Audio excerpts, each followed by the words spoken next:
Here we go again. Back to Space Engineers with a little step by step. So we've feng shuied the base a bit. We've done quite a bit of mining. Um, Installed some auto crafting. So we will start with the pit. We have built ourselves some regular assemblers and a regular refinery. Now, the regular refinery can refine things like silver and gold that the basic cannot. So, upgrading to tier 2 tools and beyond, um, medical components for cryopods, you're gonna need a basic, um, you're gonna need a regular refinery. So, how I have been doing some mining to get all the steel plates to build the base is I've installed some conveyors and a collector underneath. Now, this iron vein was kind of right underneath my base, but a little ways away, so it kind of made sense. This might not make sense for you. Use your best judgment. Now, for the collector, it's mounted pointed straight up. We've used, where are they? 6. We've used curved conveyor tubes to get angles and achieve the straight upness mount for the collector here. Now, using a combination of blocks, the regular light armor block with the light armor slope is what you see right next to the collector here. These in the corner are light armor inverted corners. They're okay. Now, you can see longer runs here. So what we've got here is the light armor slope 2 by 1 by 1. And it's a 2-part ramp. There goes another unknown signal. Splat. I don't know why they're crashing for me in my game. So this is basically a wedge tip and a wedge base. I have anywhere flat that I right here I can build one. Sure. Now I need steel plates. Anyways, so these two combine to form these longer ramps that you see. Here you can see a side profile of the wedge tip. Oh, that's not the light button. The wedge tip. Or the light armor slope 2 by 1 by 1. And the light armor slope 2 by 1 by 1 base. Wedge tip, wedge top. Ramp tip, ramp top. However you want to call them. So, this works pretty good. But, we have ladders. If you would like to unlock ladders and a whole bunch of other decorative and interior pieces, what you want to build is an interior wall. Pretty easy. Goodbye. So, that's that. We've got a couple basic refineries, 2 large cargo containers, 1 small cargo container, 1 large refinery, 2 or 3 or 4 H2O2 gens for future purposes. Instead of using conveyors, I used them. Multiple assemblers because I don't like waiting. We went ahead and made some batteries. You can see them in the floor here. Batteries are absolutely wonderful for judging if you have enough power. Here you can see output, max required input, max stored power, current input, very important, and current output, very important. So if your output is greater than your input, you need to build more power generating thingies. Batteries are super duper important if you're running off solars. Build lots if you're just using solars, and build just mega amounts of solar panels. So if you don't have access to wind generators, I've started a second tower here and added one or two, I don't remember, to the tower here to get my power needs. And we'll get back to this weird little rig in a second. But what I've done for mining nickel till I have a vehicle, and this is a decent solution. It's not the best, but it's a decent solution if you're stuck mining by hand. What we have here is one wind turbine mounted higher up, so it gets the proper amount of power, one build and repair to pick stuff up, and one basic refinery to have an inventory to drop the stuff in, and might as well refine it because ingots are obviously condensed forms of the ore and weigh a lot less. And the ingots is what you want anyways. So that's a nickel hole. And here's my lake of ice. I see something in the middle of the lake of ice. No? My imagination? No. This voxel's popping in and out. Anyways, I'm very lucky I have a lake of ice. Speaking of a lake of ice, let's grab a little so we can demo our other rig. And we'll fill up fairly quickly here. So, progression from here on out is just build the thing. Other tricks that you can use is these gravity generators. If you use the spherical one, right above a collector, you can use it to pull stones to the collector to be sucked in. Pretty neat. Makes walking around a pain in the butt. We'll go over some of the other items as we build them on the vehicle rig that we're going to make. Now, there's a giant workshop for this game with tons and tons of designs. And if you don't understand how to build stuff, pulling designs off the workshop is pretty cool. But you're probably, or maybe, playing survival. So, how do you do the thing that does the thing to make the thing when you are playing survival? So, what we've got here is a completely separate grid from our base. Just like our little mining rig down there, it's completely separate from our base. So this needs a source of power, an inventory, or a control panel so we can interact with it. So what I've done... Oh god. Meteor storm inbound. Let's see if it squishes anything. But anyways, I've made a scaffolding out of solar panels. One battery to store power. One cargo container for an inventory. And one projector and one landing gear.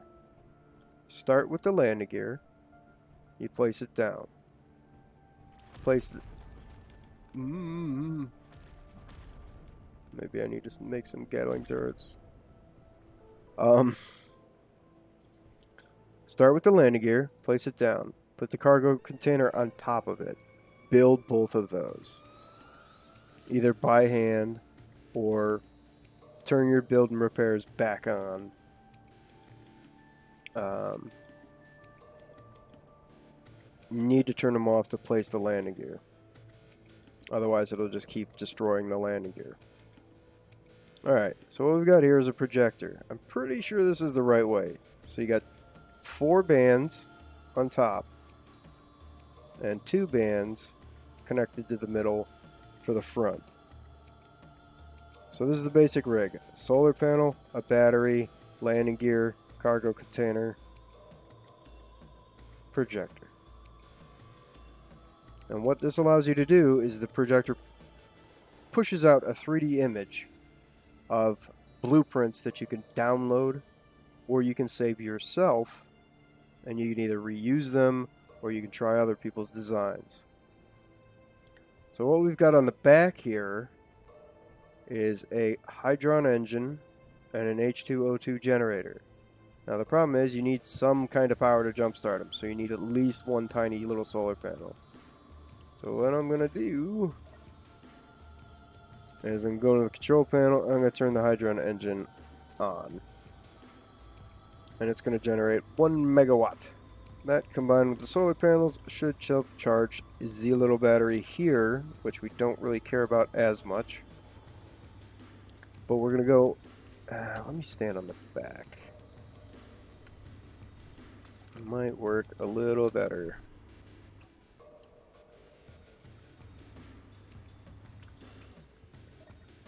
And go into the control panel here, into the projector. So everything that you see me standing on here is just scaffolding and to make the projector work. You don't need the Hydron engine or the H2O2 generator, but they will help charge the battery of whatever you're building faster.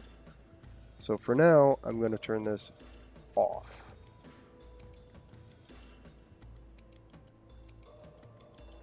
We're going to go into the projector. Actually, first, we're going to make sure our build and repairs at our base are turned off. This is kind of important. The build and repairs will start building it, even if it's clipping into something, which we don't want. So, build and repairs off. Control panel, projector. Blueprints. Now, I spent some time in another game building a little truck. It's a bit more advanced than a starter truck. It's my version of a starter truck because I want it all. So what we're going to do is copy the clipboard. And you're going to get a warning. Multiple grids are not supported. Only the largest grid will be used if it is clipping into something else. So what we're going to do is we're going to leave the projector here. We're going to take a peek at how it's positioned. So it is upright, but we do need to back it up. So let's see if we could find something to interact with. Go and do third person so we can see a little better. And your menus, you can customize the opacity and the options so you can see through while you're doing this. Or you can have a friend help you. So we're going to play with the forward offset slider. And that is going to make it go forward and back. You can see it zipping around. Obviously vertical. If you've done it, position the projector right, vertical will actually work on the vertical. Forward will be forward and back. And pitch and roll will turn it. And roll will turn it on its axis. And yaw will turn it upright or pitched or pointed down. So I don't need to play with pitch, yaw, or roll because I managed to position it correctly. But we do need to get it away from our solar panels here. And probably bring it down just a little bit. And we'll go take a look. It's pretty far away. That's really far away. But it will work. What we're going to need now is some steel plates. And we might as well drop off our nickel.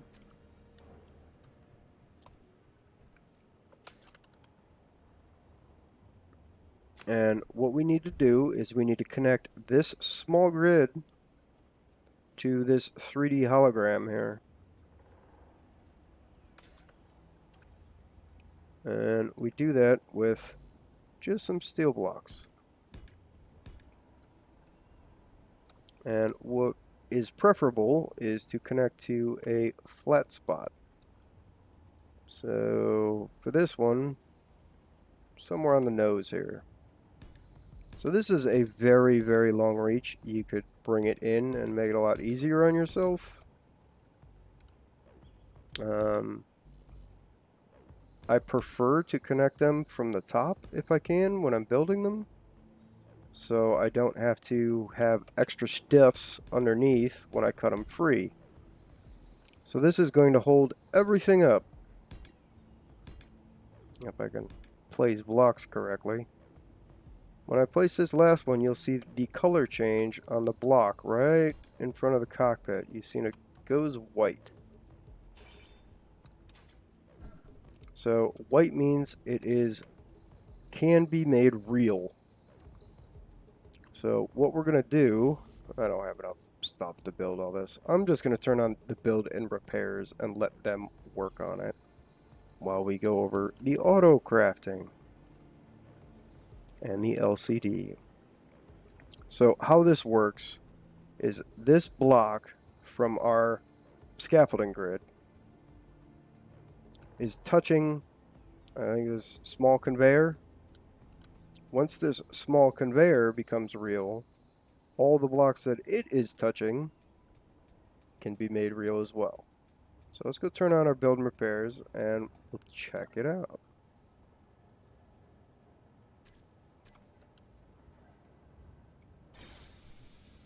So it's going to work on these blocks as well. And that's fine.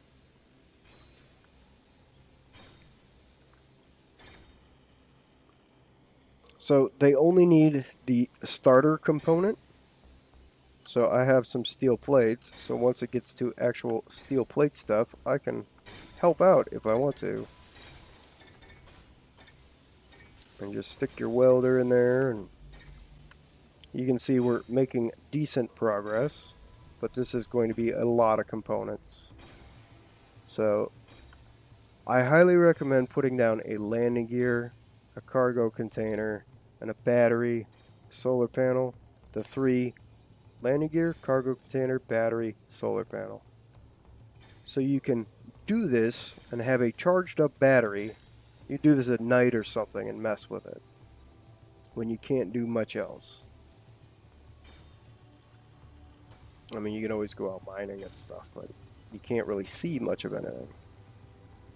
But you see, it'll connect all the stuffs that it can. And it has a preference due to the build and repair as to what stuffs it's connecting. So usually it'll try and make all the guts first. Alright, enough of that. The build and repairs will work on that. It's pretty cool to watch, but you can watch it in your game when you do it. Alright. So, somewhere in the bowels of the beast here, I don't remember where I put it, there's a programmable block.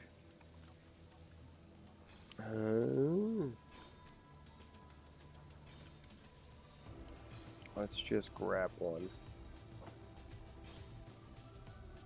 And we need a large grid one. We can put it wherever we want. Let's put it right... Yeah, need steel plate. Okay, I used all my steel plate.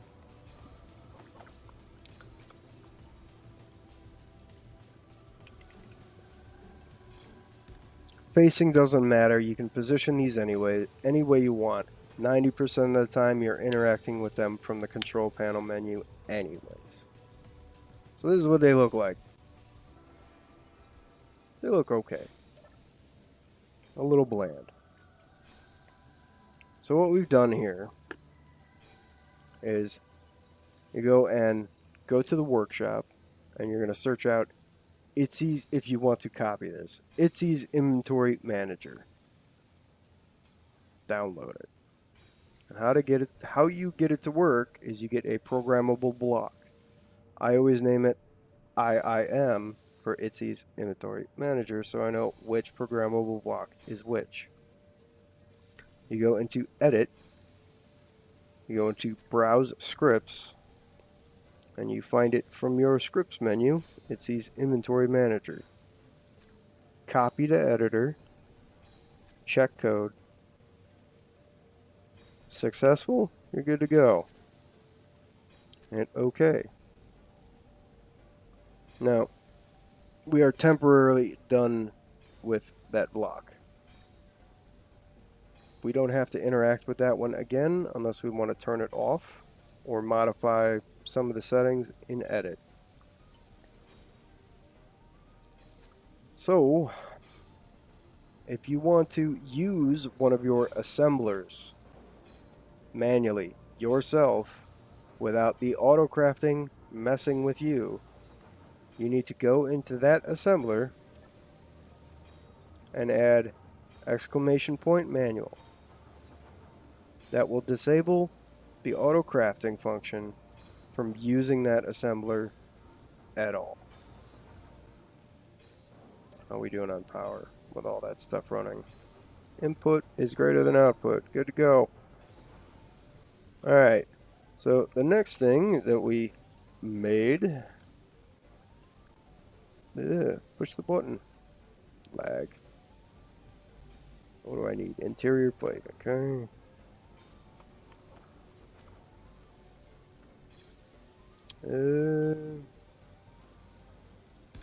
Sure. So we're going to make an LCD panel. And you're going to find your LCD panel via the control menu.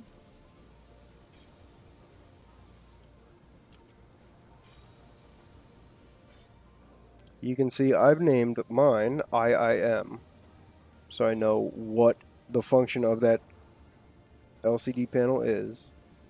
And then you need to add the tag A auto crafting.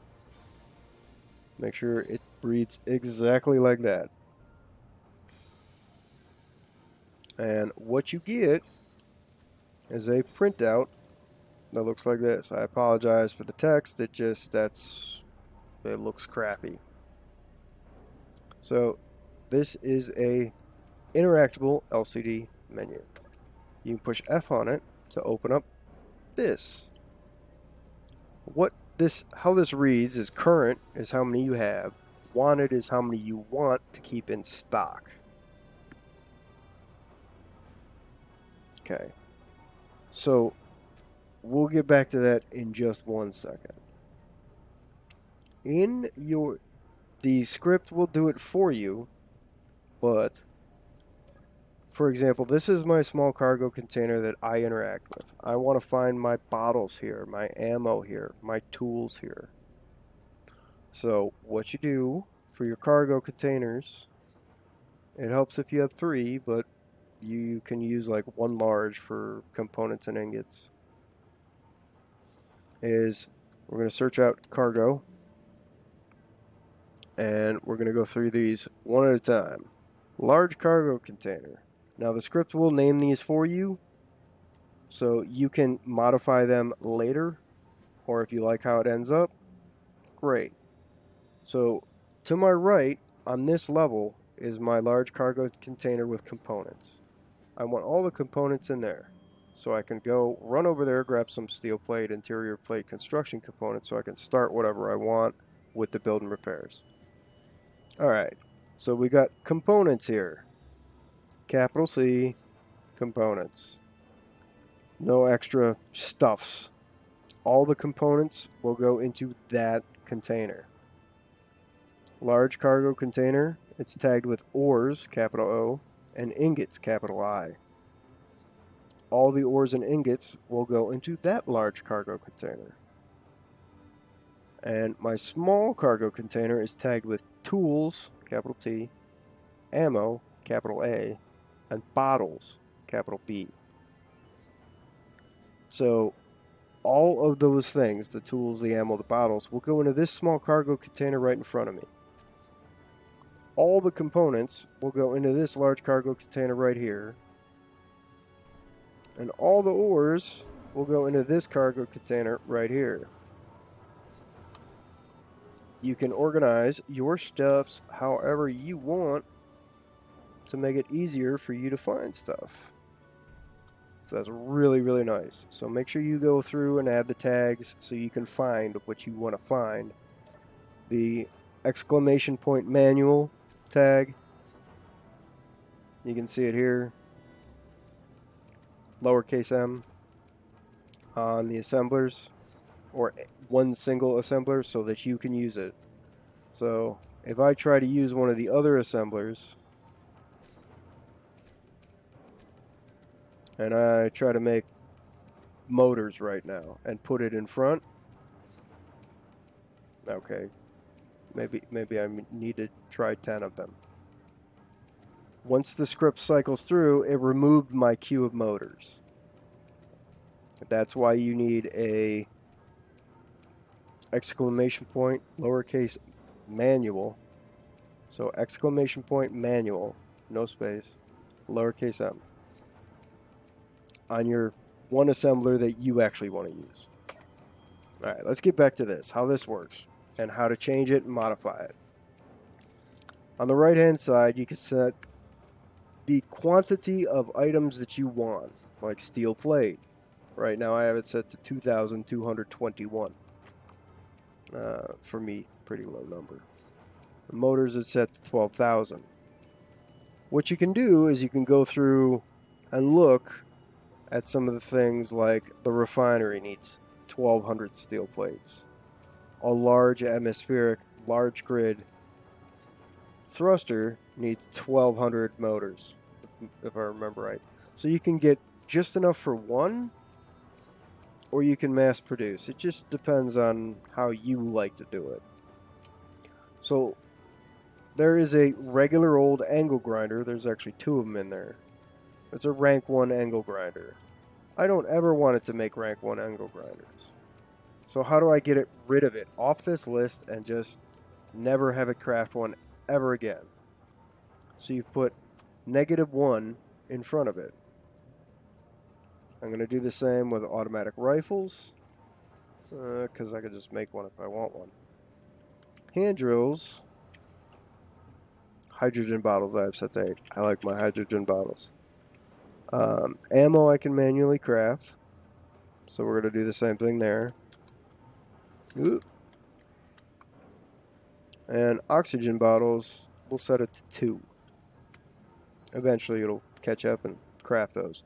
But as you play more and more, you can figure out how many thingies are in each thingy that you want. For example, radio communications, I think it's 15 is about all you ever need on hand to make at least one. Detectors, it's,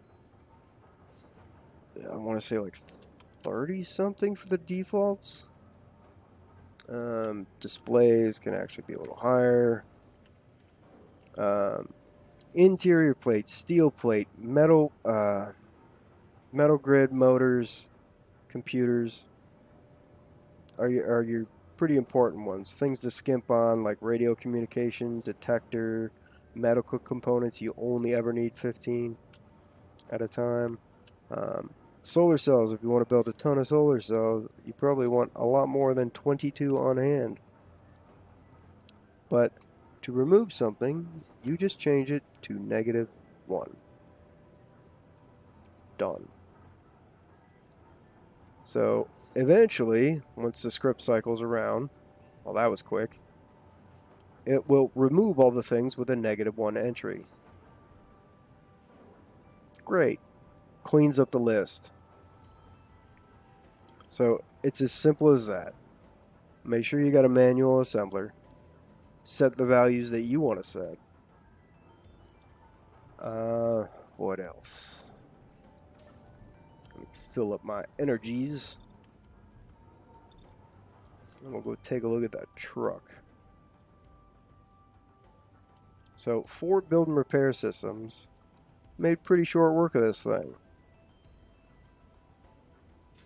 Now, when you're building something from scratch, with nothing, you want to leave it on the rig while it recharges.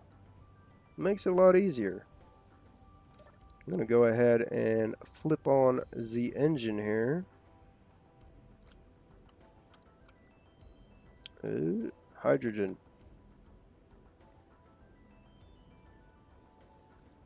And we're going to turn that sucker on. So that is this one right in front of me. And how this is working is it's just eating ice from the hydrogen that the hydrogen H2O2 generator is making. And this loud ass motor is creating power with the hydrogen.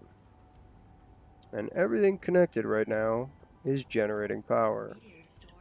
Meteor storm. So we can go into our truck and we can look at our batteries and you can see that we are actually charging. Fully recharged in 3 hours. Yuck.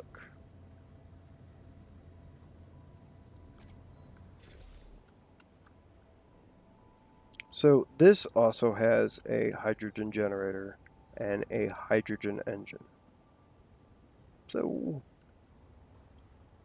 I didn't think to get extra. I'm sorry. We'll go grab a load of ice and stick it in there. And then we'll play with some settings.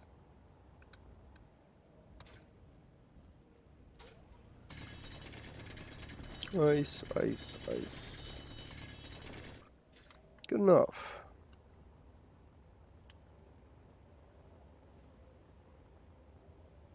And my truck has an ore detector on it, so it's picking up these ore signals and broadcasting them via an antenna.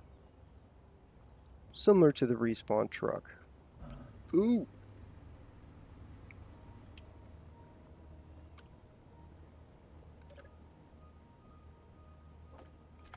Alright. This also has an auto crafting script. And it is totally out of whack. Why does it have that many? Why does it think it has that many? Alright. Yeah, it's empty. So, while it has power, placing ice anywhere will automatically transfer to the H2O2 gen. And it'll start generating hydrogen. Go into our control panel here and find our hydrogen engine, which is number 3, I believe. No? The tank? No.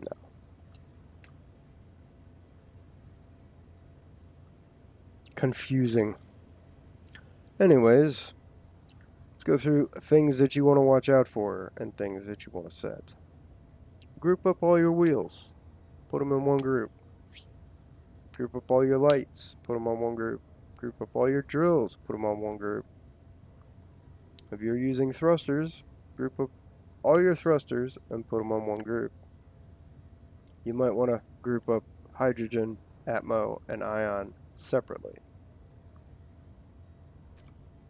So it saved my stuff, so I can turn on my lights and turn off my lights via a push of a button. And how you do that, let's go to blank bar here, and we'll go to G, and you can see all the blocks that you can put on the hotbar and interact with in this menu. But anything that you group up, you can click on groups, and you can drag and drop them onto the hotbar, or you can double click and it'll put them in sequential order onto the hotbar. So what I have here is my atmospheric thrusters, my set of drills, build and repairs. I like my build and repairs. Lights, the wheels group didn't save for whatever reason. And then ejectors. And if you just double click it, it will do the default on-off setting. If you drag and drop, and they have various stuff that they can do. You can change this all with the push of a button. Most of the time you will use the on-off. Most of the time. So what this does, at least for drills, is with the push of a button you can turn them on and they will stay on until you turn them off again. It's quite nice. I believe you can do the same thing with double click. Nope, is that hand tools only, I guess. Alright, so very, very basic truck. It's got big wheels as opposed to the little wheels. Big wheels are a little more expensive, they require cobalt. Little wheels do not. It has some thrusters on it, but that's pretty much just for getting out of holes. Can totally skip thrusters on a super, super cheap Rover. It has the same auto crafting setup, but it only has a survival kit. And the survival kit is accessible from this side, but I don't have any medical components, so I cannot finish it, which explains why some stuff wasn't working. So I think I need silver for the medical components, which sucks. Anyways, we've got some basic modded solar panels on here. They're not going to generate very much power. They are just so when it's parked, it doesn't really lose power. Again, with any rover, like we did in the first episode, we'll go control panel, and we're going to group all this stuff together, save it as wheels, and go to control panel, groups, wheels. It's a weird icon because it's two different types of wheels. It's a left and a right. But for whatever reason, it works fine on the hotbar, so wheels are off. Wheels are on. We have some other things installed on this truck, like a projector. And what the projector does is you can toggle it on and off. Apparently it's a slightly older build, or different build. So that when you come back to base, or if you're in the field and have building repairs on your vehicle, you can repair your vehicle just like how we made this vehicle. So quite nice, quite handy. It has two building repairs sandwiched in the middle here, and that'll be great for picking up ore and taking apart stuff if we find anything. It'll help fix the truck if I have enough components. If I can ever complete the survival kit with the medical components that I'm missing, I can do the auto crafting thing and fix most things on the truck. So one thing with wheeled vehicles that you always want to do is check your suspension settings, which is much easier to do on the ground, but I recommend at least 25 to 30 strength. The heavier the vehicle, the more strength. Propulsion power, just creep it up slowly, very slowly, until you get propulsion power combined with speed limit. Creep those up slowly till you get the right kind of feel. And height offset, you usually want to run pretty high up.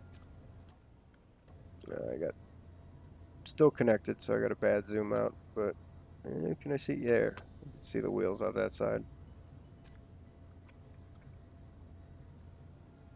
So the height offset, again, usually you don't want to be bottoming out, so you want as much ground clearance as you can get for little bumps and whatnot, so you're usually running almost all the way up or all the way up. Friction, You do want a bit of slide so it doesn't just flip right over unless you have a really wide wheelbase. And even then, so 50% to 75% on really heavy stuff, somewhere in there. Something you just kind of got to dial in. There are scripts to help you manage it. If you have thrusters and wheels, double check that your handbrake on the cockpit is enabled. It's on the cockpit, right? Handbrake. Make sure it's enabled. And then one other thing that you can do with your small ships and any ships, including your base, is name them. Go to info and give them a name.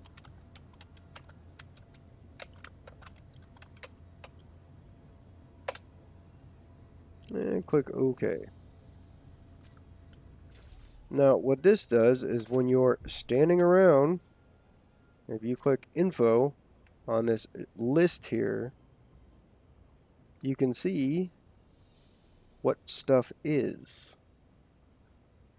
So it might not have saved because it's connected to the stuff. There it is. Starter truck. So if you need to free up blocks, you can just click remove and goodbye. And I don't know what some of this stuff is. Small grid, 1 block. Small grid, 1 block. I have no idea what some of that stuff is.